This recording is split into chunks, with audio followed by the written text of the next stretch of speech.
پاکستان کی معیشت سنبھالنے کے لیے ایک مشن کی تشکیل اور حکومت پاکستان اور فوج کا مشترکہ کاوشوں سے پچھلے ماہ وجود میں آنے والی SIFC کے تحت اب مزید کام ہو رہا ہے۔ SIFC یعنی خصوصی سرمایہ کاری سہولیاتی کونسل، اسپیشل انیشیٹو فیسیلیٹیشن کونسل معاشی بحران سے ملک کو نکالنے کے لیے پرعزم ہے۔ اب SIFC کے تحت زراعت کے بعد پاکستان کی انتہائی اہم انفارمیشن ٹیکنالوجی IT کے شعبے کی استعداد بڑھانے کے مشن کا باقاعدہ آغاز ہوا ہے۔ اس میں کوئی شک نہیں کہ انفارمیشن ٹیکنالوجی ہی وہ شعبہ ہے جس میں ترقی پاکستانی معیشت کو بحران سے نکال سکتی ہے۔ IT میں انقلاب ملکی معیشت کے دیگر شعبوں میں بھی ترقی کا باعث بنے گا۔ فوج کی چھتری تلے آج وزارت انفارمیشن ٹیکنالوجی نے ایک بہت امپورٹنٹ نیشنل IT سیمینار کا انعقاد کیا۔ سیمینار کا مقصد IT کی ترقی کے لیے سازگار ماحول کو فروغ دینے کے لیے تمام اسٹیک ہولڈرز کی کاوشوں کو یکجا کرنا اور پاکستان میں IT شعبے کی استعداد اور صلاحیتوں کو عالمی سطح پر اجاگر کرنا تھا۔ اب IT شعبے کو بھی ون ونڈو سہولیات فراہم ہوں گی جو کہ SIFC کے لیے تجویز کی گئی ہیں۔ وزیر اعظم شہباز شریف آج اس تقریب کے مہمان خصوصی تھے اور اس میں خصوصی طور پہ chief of army staff general Asim Munir guest of honour کی حیثیت سے شریک تھے۔ پاکستان آرمی لیڈرشپ اس سیمینار میں اس منصوبے میں پوری طرح سے اس وقت شریک ہے۔ سیمینار میں خلیجی ممالک چین، متحدہ عرب امارات سے انڈسٹریز لیڈر، سفارتکار سمیت ملکی اور غیر ملکی سرمایہ کار کمپنیوں نے بھی شرکت کی۔ اس موقع پہ وزیر اعظم شہباز شریف کا کہنا تھا کہ IT برآمدات کو ہم نے $20 بلین تک لے کے جانا ہے۔ ان کا کہنا تھا کہ انویسٹرز کو ون ونڈو سہولیات فراہم کریں گے۔ وفاقی وزیر IT امین الحق کے مطابق گزشتہ 3 برسوں میں پاکستان کی IT ایکسپورٹس $90 کروڑ سے بڑھ کے $2.6 بلین ہو چکی ہیں جو ناکافی ہیں۔ SIFC کی اب جو تشکیل کی گئی ہے اس کی کاوشوں کے نتیجے میں آئندہ 3 برسوں میں IT ایکسپورٹس کو $20 بلین تک لے جانے کا منصوبہ ہے۔ اس سیکٹر میں $10 بلین کی انویسٹمنٹ پاکستان لانے کی بھی کوشش کی جائے گی۔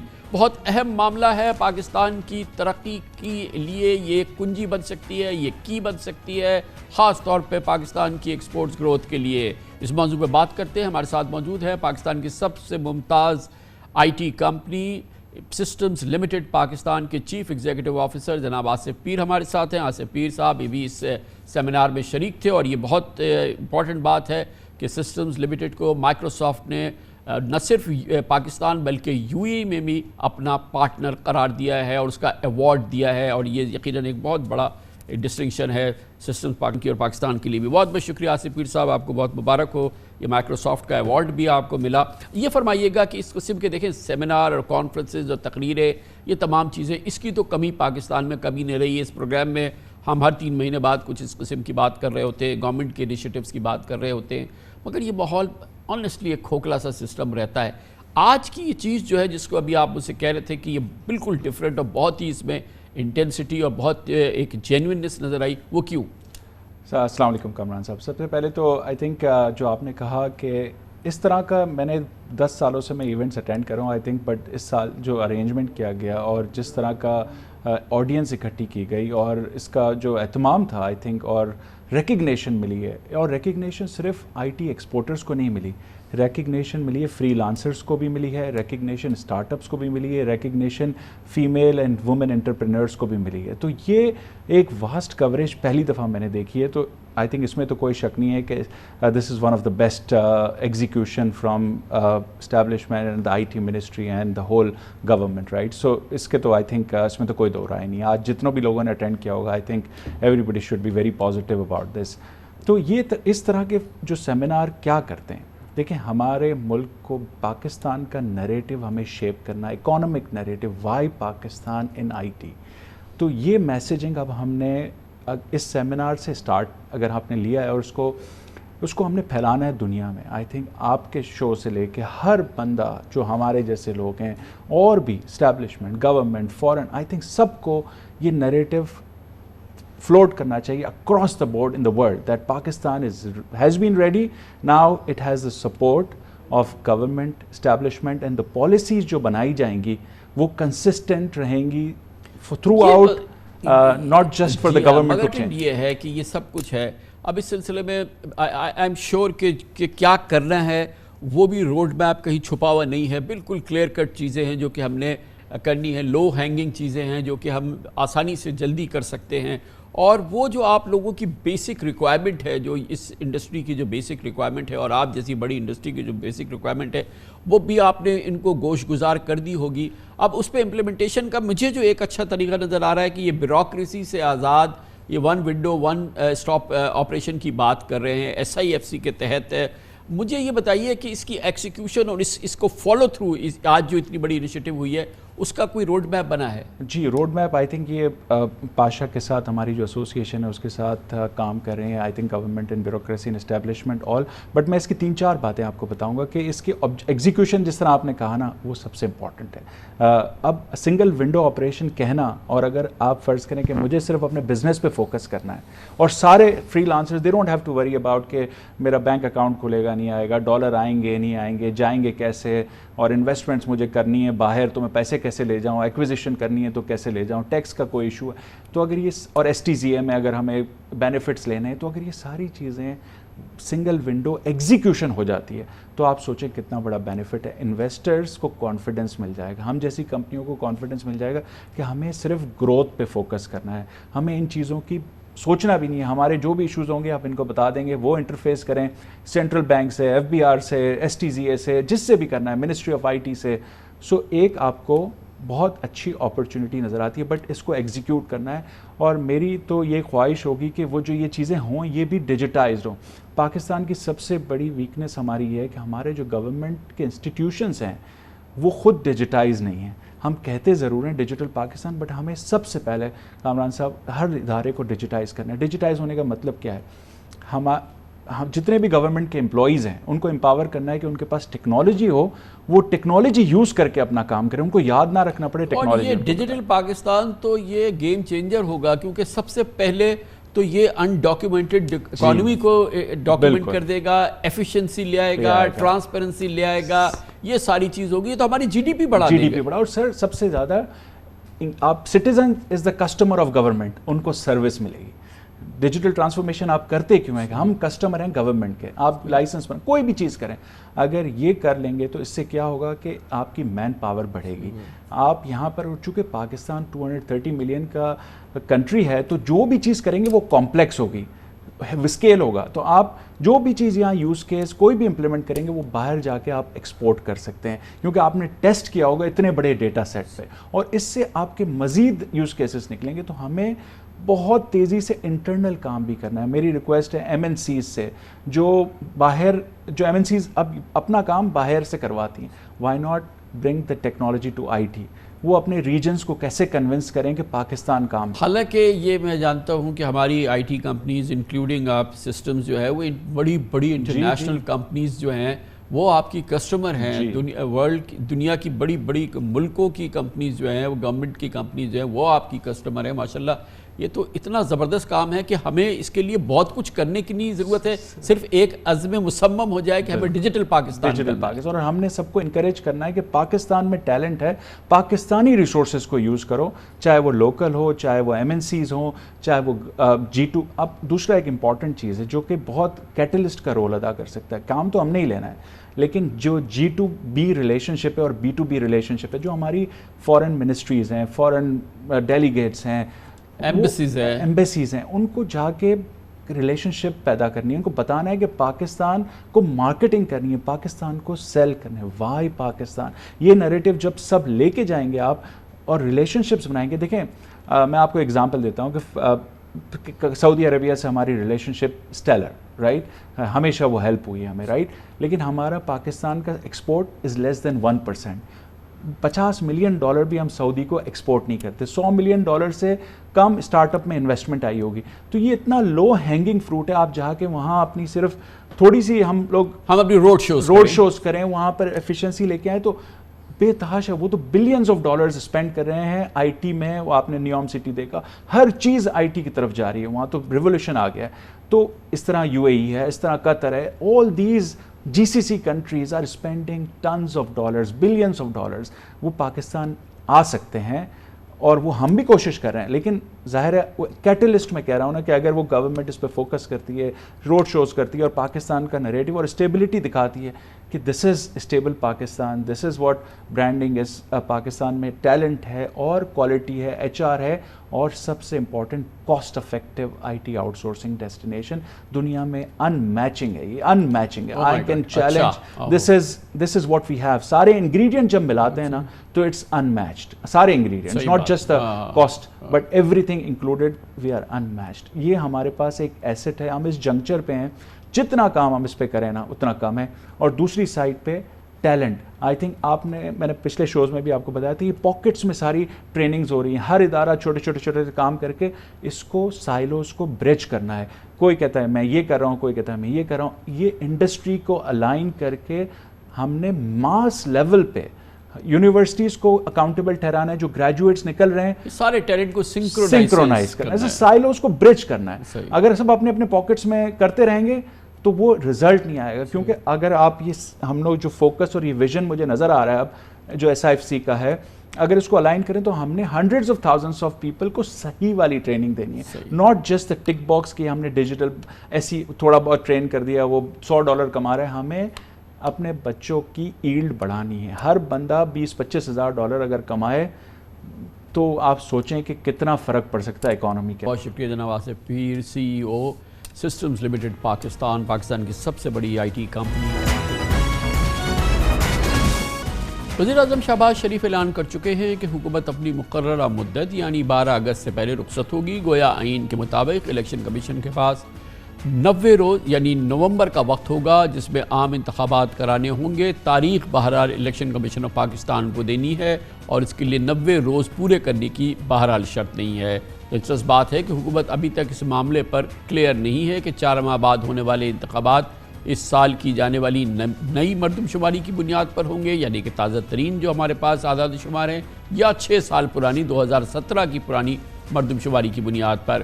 گزشتہ روز MQM کے وفد نے وزیر اعظم سے ملاقات کی اور اس دوران وزیر اعظم کی جانب سے بتایا گیا کہ انتخاب پرانی مردم شماری پہ کرانے کا کوئی فیصلہ نہیں ہوا. گویا وزیر اعظم بظاہر یہ سمجھتے ہیں کہ انتخابات نئی مردم شماری پر بھی ہو سکتے ہیں, کیونکہ اس کے عملاً کوئی امکانات نہیں ہیں. اس کے علاوہ وزیر داخلہ رانا ثناء اللہ, وزیر منصوبہ بندی احسن اقبال سمیت نون لیگی وزراء بار بار کہہ رہے ہیں کہ انتخابات 2017 کی مردم شماری گویا 6 سال پرانی سینسس کی بنیاد پر ہوگا. حکومت نئی مردم شماری کے نتائج کا نوٹیفیکیشن جاری ہی نہیں کر پائی ہے آج تک, اور یہ ایک معمہ ہے نہ سمجھنے کا نہ سمجھانے کا. یہ بھی حقیقت ہے کہ صرف چند ماہ پہلے تک جب پنجاب اور KP اسمبلیز کے انتخابات کا معاملہ سامنے آیا تھا, نون لیگ کا ڈٹ کے موقف تھا کہ صوبوں میں انتخابات اس لیے نہیں کرائے جا سکتے کیونکہ نئی مردم شماری کا عمل جاری ہے, اور اگر صوبوں میں انتخابات کرائے گئے تو وہ پرانی مردم شماری پر کرانے پڑیں گے. جبکہ مشترکہ مفادات کونسل CCI کے فیصلے کے مطابق انتخابات نئی مردم شماری کی بنیاد پر ہی ہوں گے. انہی مسلم لیگی لیڈرشپ کے بیانات چند دن پہلے کے سن لیجئے. چیف الیکشن کمشنر سکندر سلطان راجہ نے پچھلے سال دسمبر میں بھی متنبہ کیا تھا کہ الیکشن کمیشن کو حلقہ بندیوں کے لیے 7 مہینے درکار ہوں گے. سینسس کے عمل کو مکمل ہوئے اب 2 ماہ ہو چکے ہیں مگر نتائج کو نوٹیفائی تک ابھی تک نہیں کیا گیا ہے. 25 جولائی کو اس حوالے سے مشترکہ مفادات کونسل کا اجلاس ہے جس میں 4 صوبوں کے وزرائے اعلیٰ شریک ہوں گے اور اجلاس میں ڈیجیٹل مردم شماری کی رپورٹ پیش کی جائے گی.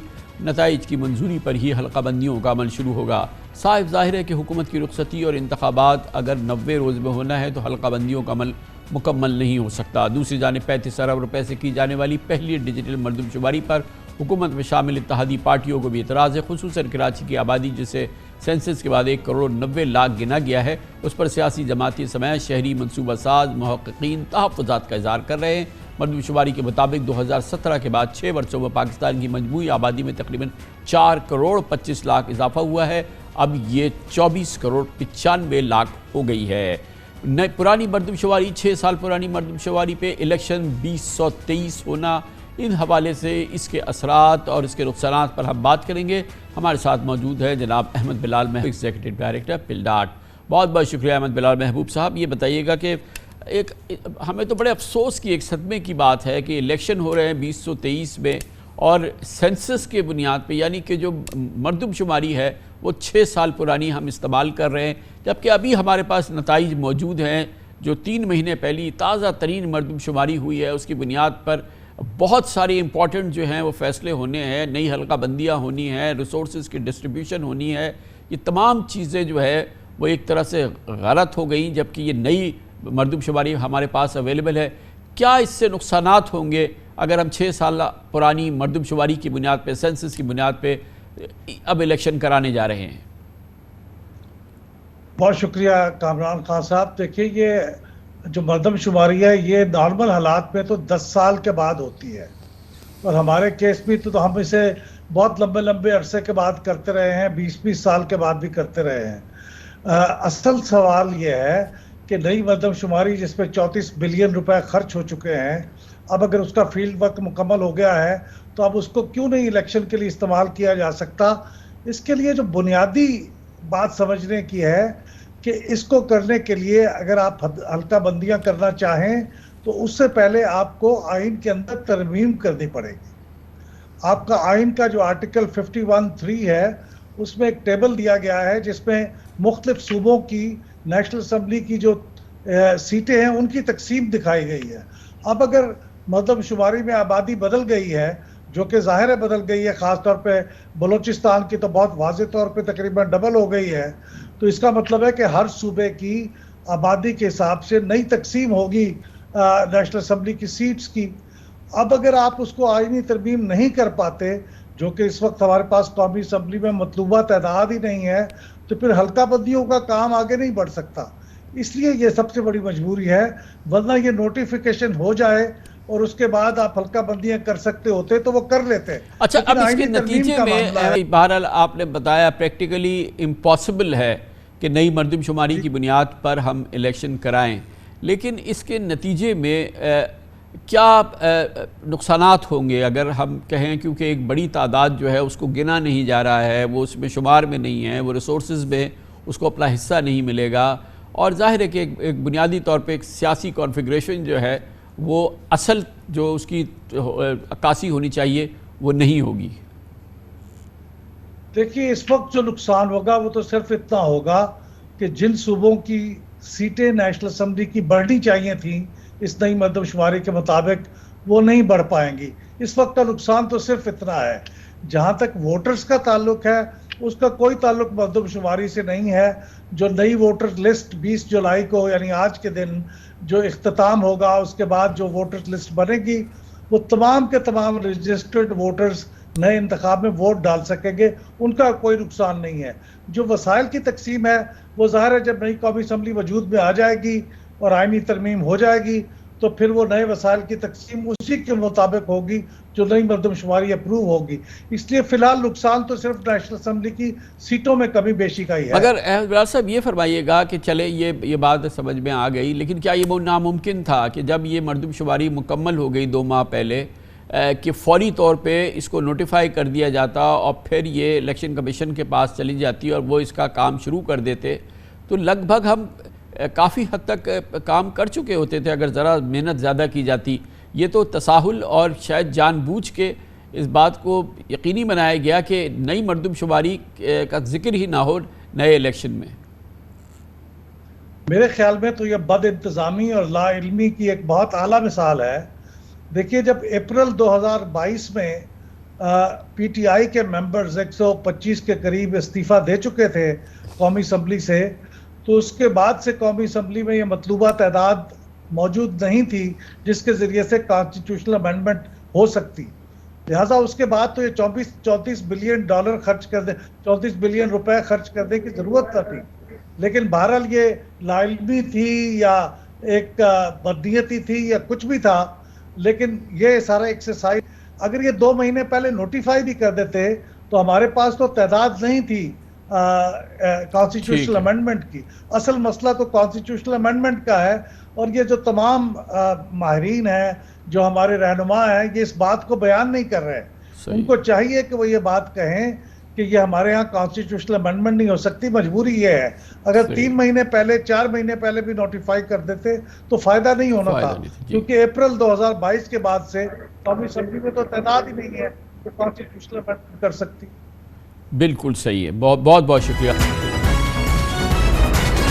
IMF پروگرام کی بحالی سے پاکستان تو ڈیفالٹ سے بچ گیا، معاشی استحکام کا ایک سفر شروع کر رہا ہے۔ یہ بیمار پاکستان کی معیشت شدید بیمار ICU میں داخل ہو گئی ہے، علاج شروع ہو گیا ہے، لیکن ان تمام معلومات سے، اس تمام کاوش سے بالکل اس کو نہیں علم ہے ایک عام پاکستانی کو اس کی زندگی بہت مہنگی ہو گئی ہے۔ جو مہنگائی کی پہلی وبا ہے اس سے بھی کہیں زیادہ ایک مشکل صورتحال میں یہ تمام پاکستانی داخل ہو گئے۔ اس IMF پروگرام پہ عمل کرنے کے لیے پاکستان کو جو کچھ کرنا ہے یہ اس کا شاخسانہ ہے۔ بہرحال قوم پچھلے 75 سال سے پس رہی ہے، مزید سختیاں بھی سہلے گی، لیکن IMF پروگرام میں رہتے ہوئے ترقی کیسے ممکن ہوگی؟ ایکسپورٹس و صنعت و کاروبار کا کیا بنے گا؟ IMF کی اپنی پیشن گوئی ہے کہ اس مالی سال پاکستان کی معاشی ترقی شرح محض 2.5% رہے گی۔ کیا یہ گروتھ ریٹ پاکستان کی ڈوبتی معیشت کو سہارا دے سکتا ہے؟ یقیناً نہیں، یہ بہت ہی مشکل ہے۔ پاکستان کی آبادی میں جو روزانہ اضافہ ہو رہا ہے اس میں روزگار کے مواقع یہ کسی صورت میں پاکستان کی جو آبادی ہے اور جس میں اضافہ ہو رہا ہے یہ اس کو پورا نہیں کریں گے، گویا کہ تکلیف کا ایک ماحول ہے۔ IMF کی مینیجنگ ڈائریکٹر نے پرسوں بھارتی میڈیا سے گفتگو میں کہا کہ پاکستان IMF کے اصلاحاتی ایجنڈے پر گامزن ہے۔ ان کا کہنا ہے کہ ٹیکس آمدن بڑھانے، سرکاری اخراجات میں شفافیت اور پرائیویٹ سیکٹر میں سرمایہ کاری سے پاکستان کی معیشت میں استحکام آ سکتا ہے۔ IMF سربراہ کی توقعات اور اندازے اپنی جگہ پر، لیکن پاکستان کی معاشی سست روی میں کئی دیگر عوامل بھی اثر انداز ہوتے ہیں۔ مثلا روپے کی بے قدری، شرح سود میں اضافے، امارات کے خاتمے اور مہنگائی اور بجلی، گیس اور پیٹرولیم مصنوعات کی قیمتوں میں پیداواری لاگت کو، کاسٹ آف پروڈکشن کو آسمان پر پہنچا دیا ہے۔ اس صورتحال نے کئی اہم سوالات کو جنم دیا ہے۔ مثال کے طور پہ IMF نے تمام شعبوں کے لیے انرجی سبسڈی ختم کر دی ہے۔ ٹیکسٹائل اور فرٹیلائزر سیکٹر سے حکومتی مراعات یعنی سبسڈیز پہ پابندی لگ چکی ہے۔ ایسے میں 50 روپے فی یونٹ بجلی اور مہنگی گیس خرید کر کیا ایکسپورٹس میں بنگلہ دیش، بھارت اور ویتنام سے پاکستان مقابلہ کر سکتا ہے؟ یقیناً نہیں، یہ بہت ہی مشکل ہے۔ تو پھر کیا کیا جائے؟ کل ہمیں انٹرویو میں سابق وزیر خزانہ اسد عمر نے ایکسپورٹرز کے لیے بجلی اور گیس کی قیمتوں میں توازن لانے کے لیے ایک مکمل روڈ میپ دیا تھا۔ ان کا دعویٰ تھا کہ مارکیٹ بیس سسٹم سے بجلی کو 50 روپے یونٹ سے کم کر کے 1/3 قیمت پر لایا جا سکتا ہے۔ پاکستان میں اس وقت مہنگائی 29% اور بنیادی شرح سود 22% ہے، جس میں 31 جولائی کو مزید 102% کے اضافے کا خدشہ ہے۔ گویا سود کھانے کا زمانہ عروج پر ہے۔ کیا اس شرح سود پر نئی صنعت یا کاروبار میں توسیع کے لیے کوئی قرض لینے کی جرات کرے گا؟ یقیناً نہیں، یہ بہت ہی مشکل بات ہے۔ IMF کی تجاویز کے تحت ٹیکس آمدن بڑھانے کے لیے تنخواہ دار طبقے پر 35% تک اور بڑے کاروبار کے منافع پہ 55% تک ٹیکس لاگو ہو چکا ہے۔ 10% سپر ٹیکس کو آج اسلام آباد ہائی کورٹ نے غیر قانونی قرار دیا۔ تمام بزنس مین ان کو دعا دے رہے ہیں، لیکن اس کے باوجود کیا پہلے سے ٹیکس دینے والوں پر ٹیکس کے مزید بوجھ سے معیشت سنبھل سکے گی؟ یقیناً نہیں، یہ بہت ہی مشکل ہے۔ IMF کے مطالبے پر امپورٹس پر پابندی ختم کر دی گئی ہے، لیکن IMF کی شرط کے مطابق ہی ایکسچینج ریٹ کا تعین مارکیٹ پر چھوڑ دیا گیا ہے۔ ایسے میں کیا پاکستانی روپیہ مستحکم ہوگا؟ یقیناً نہیں۔ IMF کی شرائط پر بیرون ملک سے ڈالر لانے پر ٹیکس ایمنسٹی بھی واپس لے لی گئی ہے۔ مستقبل میں بھی ایسی کسی ایمنسٹی پر پابندی عائد کر دی گئی ہے۔ ایسے میں کوئی بیرون ملک سے ڈالر لانے کی سوچے گا بھی نہیں تو پھر کیا ہوگا؟ یقیناً یہ بھی ایک بہت مشکل کیفیت ہوگی۔ گویا مستقبل میں پاکستان کی امیدوں کا سہارا فوج کی چھتری تلے نیا SIFC پروگرام ہے، جس میں زراعت اور IT ایکسپورٹس کے ذریعے ملک کی معیشت کو مستحکم کرنے کا منصوبہ بنایا گیا ہے۔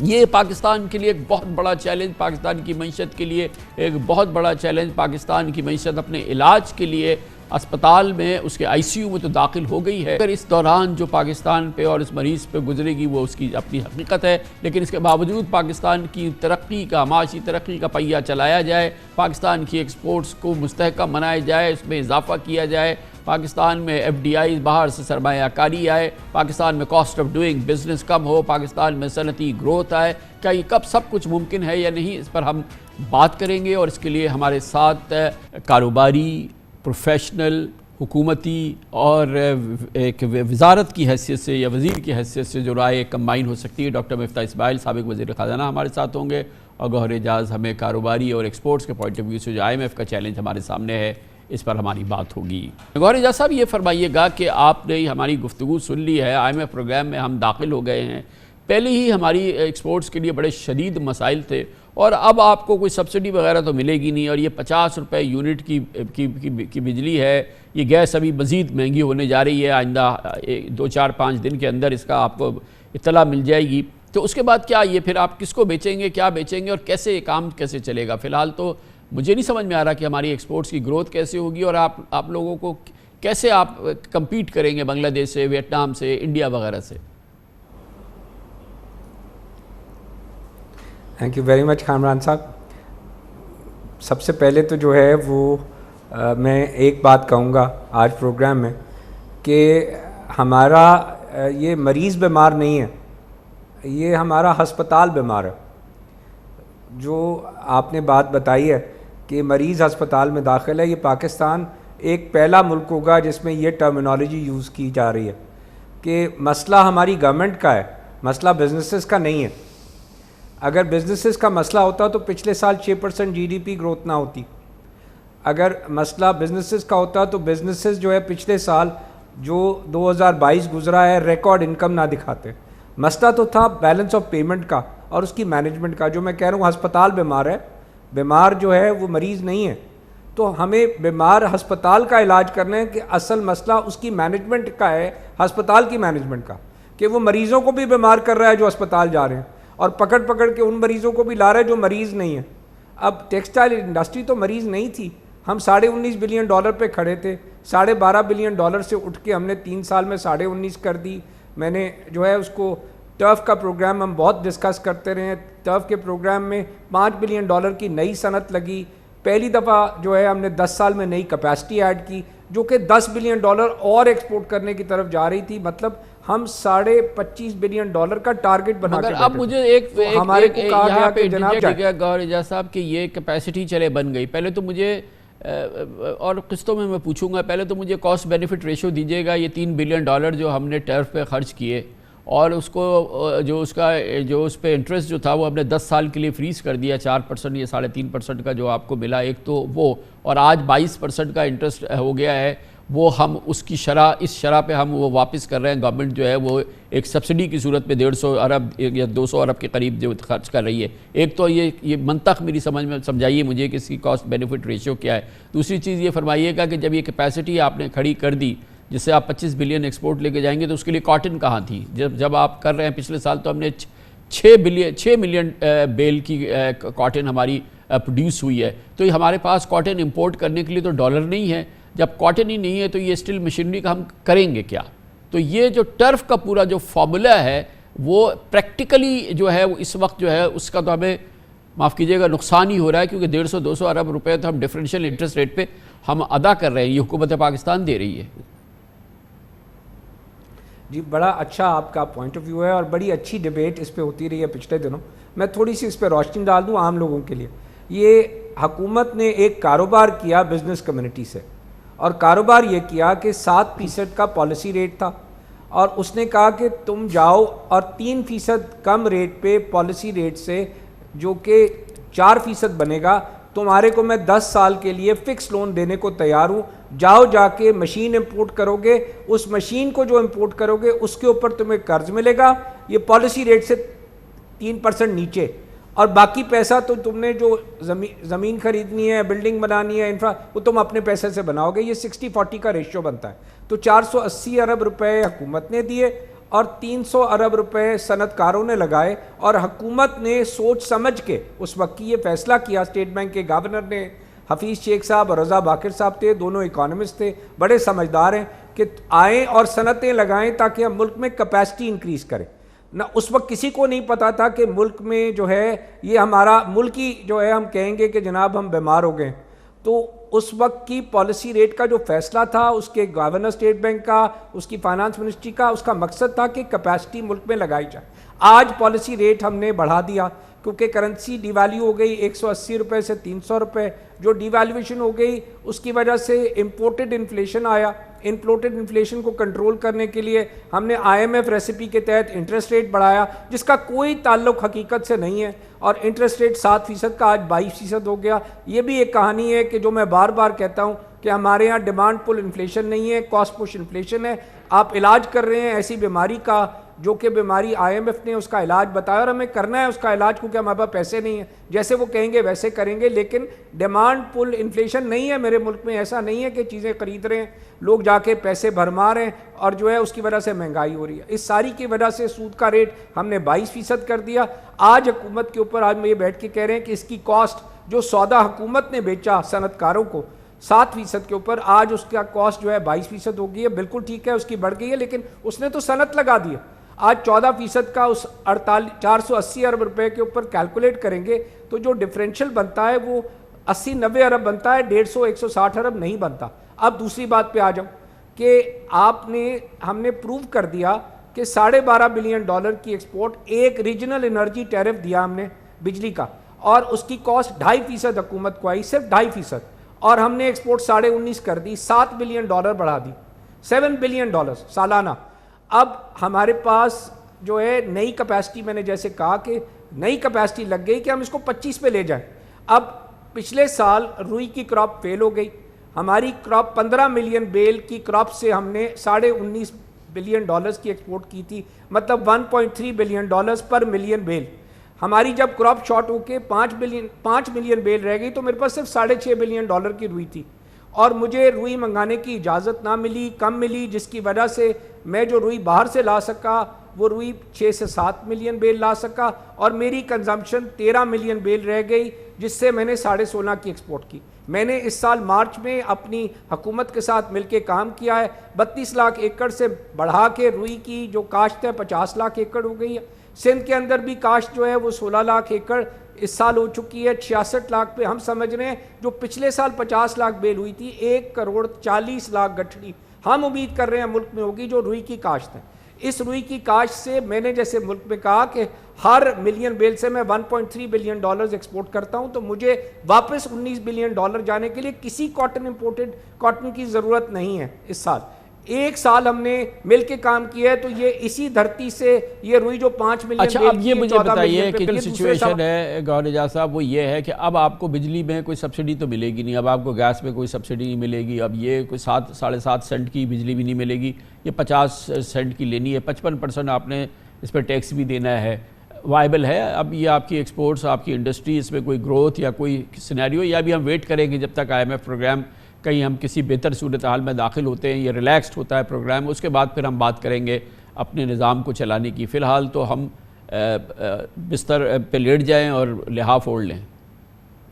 میں نے پھر کہا ہسپتال بیمار ہے, مریض تو بالکل جو ہے تندرست ہے, تو مریض کو تو بیڈ پہ بیٹھنے کی ضرورت نہیں ہے. مجھے سبسڈی بھی نہیں چاہیے, نہ میں سبسڈی مانگ رہا ہوں. میں تو یہ کہہ رہا ہوں کہ جو میری کاسٹ آف انرجی ہے اس کے اوپر جو میرا لاس ہے, جو میری کاسٹ اس کے بعد ڈسٹریبیوشن لاس کی ہے, مجھ سے چارج کر لیں. میں ایکسپورٹ انڈسٹری ہوں, ایکسپورٹ انڈسٹری کو وہ ٹیرف دے دیں جو اس کی کاسٹ کا ایک نیا ٹیرف بنا دیں.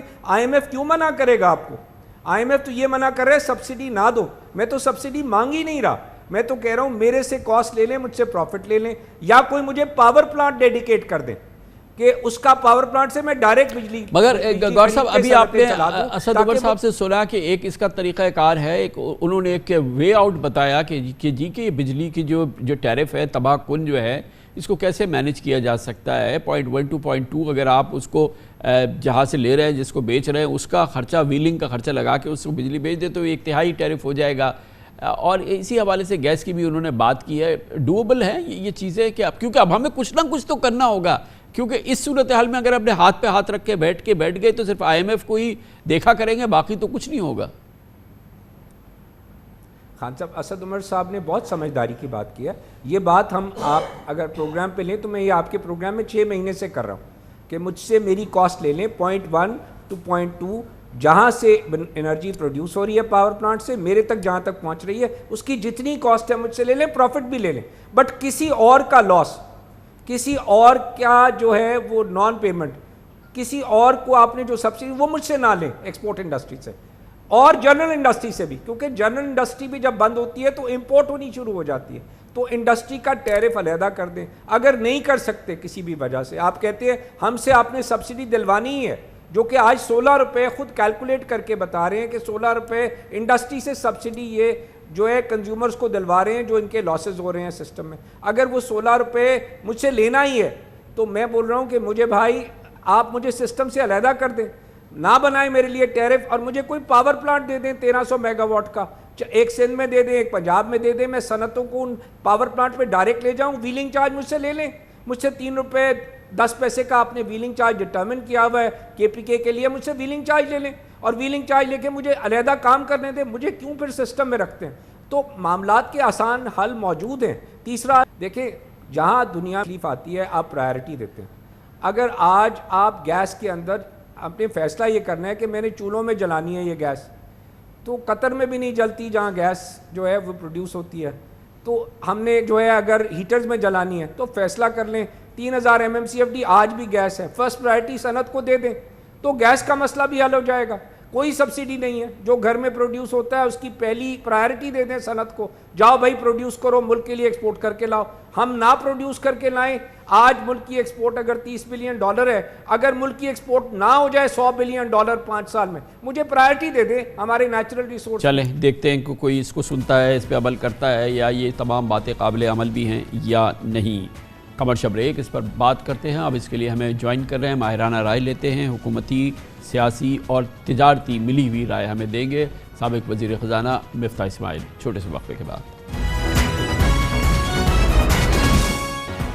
پاکستان کے IMF پروگرام کی بحالی سے یقیناً پاکستان اب ڈیفالٹ کرنے کا اس کا خطرہ کم ہو گیا ہے, بلکہ ختم ہو رہا ہے. یہ اطمینان کی بات ہے. پاکستان اپنی معاشی شدید ترین بیماریوں کا علاج کرنے پہ تیار ہو گیا ہے, کروانے کے لیے تیار ہو گیا ہے, اور یہ بھی میں آپ کو عام زبان میں کہہ سکتا ہوں کہ وہ اسپتال میں داخل ہو گیا ہے, کیونکہ بیماریاں بہت شدید ہے. اسے ICU میں داخل کیا گیا ہے, اور پھر ایک شدید علاج ہے اب ہوگا, جس کے دوران ظاہر ہے کہ پھر کافی آپریشن بھی ہوں گے, یا پھر اور تکلیف دہ شاید دواؤں کا سامنا کرنا پڑے, ایک تکلیف دہ ٹریٹمنٹ ہو. ایک عام پاکستانی کی زندگی جو پہلے ہی متاثر ہے وہ اور متاثر ہوگی. کاروبار کی گروتھ کے کوئی امکانات نہیں ہوں گے. شاید شرح سود مزید بڑھ جائے, یہ جو دردناک شرح سود اس وقت ہے, شاید فوری طور پہ مہنگائی بھی مزید بڑھ جائے, اور ابھی بجلی اور گیس کی قیمتیں تو فوری طور پہ بڑھیں گی ہی. یہ تمام صورتحال ہے, مگر اس کے باوجود کہا یہ جا رہا ہے کہ یہ پاکستان کے لیے بہتری کا راستہ ہے. مگر اس دوران جب تک یہ IMF کا پروگرام چل رہا ہے اور ہم یہ علاج کرا رہے ہیں, کیا اس دوران پاکستان میں نئی ملازمتیں پیدا ہوں گی, کئی نئی جابس بنیں گی, کیا کوئی صنعتوں میں ہم گروتھ دیکھیں گے, کوئی نئی انویسٹمنٹ آئے گی, کیا کوئی بیرونی سرمایہ کاری آئے گی, کیا یہ صورتحال ایسی ہی رہے گی, کیا 2 سال ہم سانس روک کے بیٹھ جائیں اور پہلے ہی جو ہماری ایک دگرگوں معاشی صورتحال ہے کیا اس میں مزید خرابی ہوگی. تمام موضوعات کا جواب ہمیں دیں گے. ہمارے ساتھ موجود ہیں, کاروبار سے بھی منسلک ہے, پروفیشنل بھی ہیں, اکانومسٹ ہیں, PhD ہیں اکانومسٹ, 2 بار وزیر خزانہ بھی پاکستان کے رہ چکے ہیں, ڈاکٹر مفتاح اسماعیل. بہت بہت شکریہ مفتاح اسماعیل صاحب. یہ فرمائیے گا کہ یہ جو میں نے منظر کشی کی ہے, اس میں مجھے صرف یہ بتائیے کہ کیا یہ پروگرام بھی چلتا رہے اور ہمارا کاروبار کا پہیہ بھی چل پڑے, کچھ ہماری معیشت میں کچھ بہتری کے آثار جو اتنی تباکن ہے وہ نظر آئے, کہیں سے کوئی جاب کریشن کی صورتحال ہو, کوئی انویسٹمنٹس وغیرہ آنے لگے, ہماری اتنی سستی مارکیٹ ہے, FDIs وغیرہ کچھ ہو, یعنی کہ اس کے باوجود کہ اس بیماری میں ہیں, علاج ہمارا ہو رہا ہے, لیکن کچھ بہتری کی خبریں آ سکتی ہیں, یا اس چیلنج سے کیسے نمٹے؟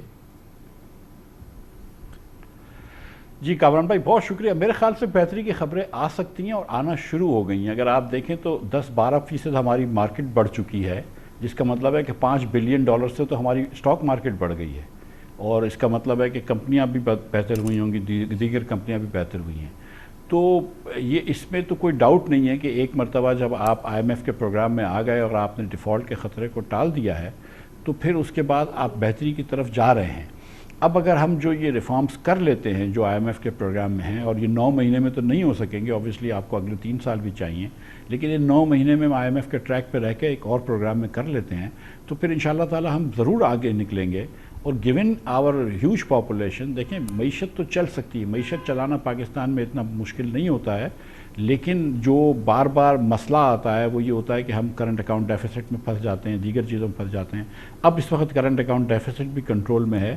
اگر ہم اس کو تھوڑا سی امپورٹ ریسٹرکشن کم کر کے بھی کنٹرول میں رکھ لیں اور آگے چلتے رہیں, تو میں سمجھتا ہوں کہ اچھی چیزیں ہو جائیں گی پاکستان کے اندر. اور جو پاکستانی کاروباری ہیں وہ خود سب سے پہلے انویسٹ کریں گے, اس سے پہلے کہ کوئی فورنر آئے گا, پہلے پاکستانیوں کو کرنا ہوگا, اور انشاءاللہ تعالیٰ آپ دیکھیں گے کہ بہتری کی طرف جا سکتے ہیں. مگر مفتاح بھائی یہ بتائیں کہ یہ 22% ہے ابھی پھر MPC ہونے جا رہی ہے، ایک عام خدشہ یہ ہے کہ شاید مزید یہ 1% بڑھ جائے، شاید 2% بڑھ جائے. اس کے بعد ہماری جو اس پوری کیفیت کے اندر جو اس وقت ایکسچینج ریٹ ہے، اس پوری صورتحال میں یہ تو ایک خام خیالی ہوگی نا کہ کوئی نئی سرمایہ کاری ہو، یا یہ کہ جو آلریڈی جو صنعتیں ہیں ان میں کوئی گروتھ آئے، ایکسپینشن آئے، یہ تمام چیزیں. اور پھر اس کا مطلب یہ کہ جاب کریشن جو ہے وہ اسٹال رہے گی. یہ ایک بہت بڑا چیلنج ہے نا، اس کو کیسے عبور کریں؟ کامران بھائی دیکھیں، ایک دم چیلنج میں اس میں کوئی ڈاؤٹ نہیں ہے. اور جس قسم سے آبادی جس تیزی سے بڑھ رہی ہے، اتنی نوکریاں پیدا کرنا بہت مشکل ہوگا انڈر دی IMF. ہم کو اگر اکنامک گروتھ چاہیے تو ہم کو IMF سے اپنی جان چھڑوانی ہوگی، لیکن ہم اس سٹیج پہ نہیں ہیں اس وقت. اور ہم پچھلے پورے سال تقریباً 10 مہینے IMF کے پروگرام میں نہیں تھے، لیکن گروتھ تو پھر بھی نہیں ہوئی معیشت کی. تو یہ تو نہیں کہہ سکتے کہ IMF کے پروگرام میں ہوں گے اس لیے گروتھ نہیں ہوئی. بغیر IMF کے بھی ہم نے کون سی گروتھ کرنی؟ Valid point. اب ہم کو آگے جا کے دیکھنا ہے کہ ہم کو معیشت کو کس طرح ٹھیک کرنا ہے. ہم کس طرح، مثال کے طور پر دیکھیں، قیمتیں بڑھانا ریفارم نہیں ہوتا ہے. اگر ہم نے بجلی کی قیمت بڑھا دی یا گیس کی قیمت بڑھا دی، یہ ریفارم نہیں ہے. ریفارم ہوگا کہ اگر ہم ان کو نجکاری کی طرف لے جائیں، اپنی معیشت کے اندر ایفیشنسیز لے کر آئیں، جس کی وجہ سے پھر فارنرز آئیں گے. اگر آپ کی بجلی بھی مہنگی ہے، گیس بھی مہنگی ہے، لا اینڈ آرڈر کے ایشوز ہیں، تو پھر فارنرز کیوں آ کے پاکستان انویسٹ کریں گے؟ ہم کو کچھ ایسے انٹرپرائز زونز بنانے پڑیں گے. ایگریکلچر کے اندر ایک ریولوشن لانا پڑے گا. جو سب سے لویسٹ ہینگنگ فروٹ ہے وہ ایگریکلچر ہے، جس کے اندر ہم پروڈکٹیوٹی بڑھا سکتے ہیں. اور ہم 4-6 بلین ڈالرز کا اگر ہم ایڈیبل آئل امپورٹ کرتے ہیں تو ہم یہاں پہ پیدا کر سکتے ہیں. کپاس کو ہم امپورٹ کر رہے ہیں، ہم وہ یہاں پہ پیدا کر سکتے ہیں. ہماری پروڈکشن کم ہو گئی ہے. تو بہت ساری ایسی چیزیں ہیں جس کی طرف اگر ہم فوکس کریں تو شارٹ ٹرم کے اندر بھی پاکستان کے لیے بہتری لا سکتے ہیں. اور ان دی اینڈ کامران بھائی دیکھیں، ہم 20 بلین ڈالر سے پھنس رہے ہیں. اور اگر ہم 20 بلین ڈالر سے امپورٹ کر لیں، اور 20 بلین ڈالر اب دنیا میں کوئی چیز نہیں ہے، اور اگر ہم 20 بلین ڈالر سے امپورٹ بڑھا دیں تو کیا مسئلہ ہے؟ صرف بنگلہ دیش کی اس سال کی جو ٹارگٹ ہے وہ 72 بلین ڈالرز کا امپورٹ ہے. تو ہم اگر 50 بلین پہ بھی لے آتے ہیں تو ہمارے مسئلے تو ختم ہو جائیں گے. تو اس وقت جو ہماری جو IMF پروگرام ہے، اس کے اندر ایک چیز جو مجھے سب سے زیادہ، ساری چیزیں ایسی ہیں جو ہمیں کرنی تھی، ہم نے آج تک نہیں کی. IMF ہم سے زبردستی کرا رہا ہے، ہماری بھلائی کی چیز ہے. مگر ایک چیز جو ابھی ہم نے چلایا یہ IMF کی MD کا انٹرویو، جس میں وہ کہہ رہی ہیں کہ ہم نے کہا ہے کہ آپ کو ٹیکس ٹو GDP ریشو 12% تک لے کے پاکستان نے کہا ہم 12% کریں گے، ہم نے ان سے کہا کہ 15% تک لے کے جاؤ. یہ ایک ایسی چیز ہے جسے ہم جیسے ٹیکس پیئرز کو اس کا ایک سکون یہ نظر آ رہا ہے کہ یہ جو ہماری نان فائلر اکانومی ہے، یہ جو ہماری انڈاکیومنٹڈ اکانومی ہے، یہ جو ہمارے ہاں ٹیکس نہ دینے کے بارے نیارے ہیں، یہ جو پورے سیکٹرز جو ہیں وہ ٹیکس کی آزاد ہیں، اب تو IMF کروا کے رہے گا نا. یہ چیز تو اب ہوگی، مگر جو اب تک نہیں ہوا یہ کیسے ہوگی؟ تقریباً ڈبل کرنے کی بات ہو رہی ہے ٹیکس ٹو GDP ریشو کو. دیکھیے کامران بھائی، IMF کچھ چیزیں لکھ سکتا ہے، لیکن اصل رسپانسبلٹی اور ذمہ داری ہماری ہے، اور کرنا بھی ہمیں ہے. اور اس کے لیے بالکل آپ صحیح فرما رہے ہیں کہ پولیٹیکل ول بھی چاہیے، لیکن تھوڑی صحیح سوچ بھی چاہیے. ہمارے پاس کیونکہ ایک ہی ہمارے پاس ایجنسی ہے FBR جو ٹیکس جمع کرتی ہے، اور ہم صوبوں کو اتنے پیسے دے دیتے ہیں کہ ان کو ٹیکس جمع کرنے کی ضرورت نہیں پڑتی. لہٰذا نہ وہ پراپرٹی پہ ٹیکس جمع کرتے ہیں، نہ وہ ایگریکلچر انکم پہ ٹیکس جمع کرتے ہیں. وفاق بھی دکانداروں سے ٹیکس نہیں جمع کرتا. 50% آپ کی اکانومی جو ہے وہ سروسز سیکٹر کی ہے، آپ کی سروس سیکٹر سے آپ کوئی ٹیکس نہیں جمع کر رہے. جب تک آپ ان سیکٹرز پہ نہیں جائیں گے جہاں سے آپ ٹیکس نہیں لیتے، جب تک کہ آپ پراپرٹی کو نہیں ٹیکس کریں گے، جب تک کہ آپ فکسڈ لینڈ ٹیکس کریں. ایگریکلچر کو انکم ٹیکس نہیں لگانا چاہیے، لیکن فکس ٹیکس ہونا چاہیے ایگریکلچر کے اوپر آفٹر اے فیو ایکرز. اور جب تک آپ ریٹیل سیکٹر سے، ہول سیل سیکٹر سے اور سروس سیکٹر سے جنرلی ٹیکس نہیں لیں گے، آپ ٹیکس ٹو GDP نہیں بڑھا سکیں گے. آپ وہی کر سکیں گے کہ جو آپ کے شکنجے میں ہیں آپ ان کو مزید دبا سکیں. لیکن یہ بھی تو کہتے ہیں نا آپ جیسے ایکسپرٹ، تیل نہیں ہے، آپ جیسے ایکسپرٹس کہتے ہیں نا کہ یہ ہو ہی نہیں سکتا اس موجودہ FBR کا جو نظام ہے، جو FBR کا ہیرارکی ہے، جو سٹرکچر ہے، جو کہ اس سے ہم یہ ٹیکس ٹو GDP میں اتنا سگنیفیکنٹ وہ کر سکیں. ایک کلیئر کٹ جو دنیا نے راستہ اپنایا ہے، انڈیا نے اپنایا ہے کہ ہم ڈیجیٹل اکانومی کی طرف جائیں، ہم ڈیجیٹائز کریں معاملات کو، تمام چیزوں کو ڈیجیٹائز کریں، کیش اکانومی کا خاتمہ کرنے کے لیے جائیں. وہ اس میں کیا کوئی قباحت ہے؟ سر میں سمجھتا ہوں کہ مسئلہ اس سے تھوڑا سا زیادہ ڈیپ ہے. دیکھیں آپ کے ملک میں یہ رول ہے کہ وفاق جو ہے وہ